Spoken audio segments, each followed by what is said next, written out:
peringatan yang penting bagi setiap kita adalah melakukan amalan-amalan itu dengan ikhlas. Sebagaimana Rasulullah Shallallahu Alaihi Wasallam yang bertutur kepada Aisyah. Qala Rasulullah Shallallahu Alaihi Wasallam yaghzu jaysunul Ka'bah. Faida kanu bi baida minal ardi yuksafu bi awalihim wa akhirihim. Rasulullah bersabda, nanti akan ada kelompok pasukan yang hendak menyerang Ka'bah.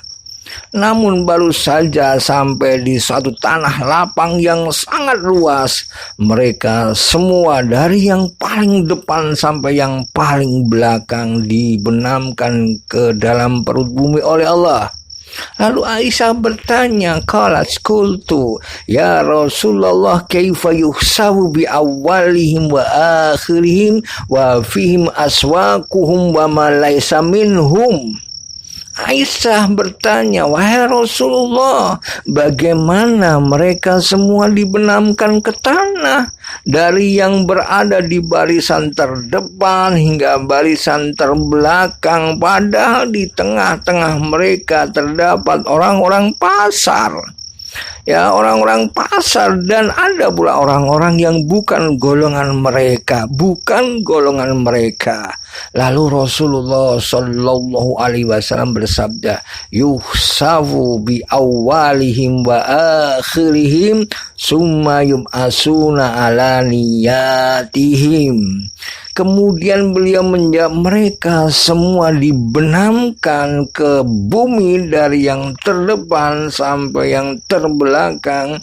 Kemudian kelak mereka akan dibangkitkan sesuai dengan niat-niat masing-masing.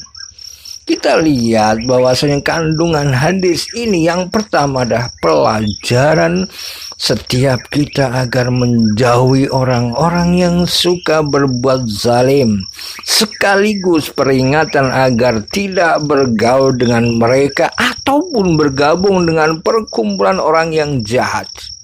Ini yang pertama. Yang kedua, siapa saja yang bergabung dengan suatu kaum secara sukarela, senang dalam melakukan kemaksiatan, maka dosa dan siksaan darinya akan ditimpakan pula kepadanya.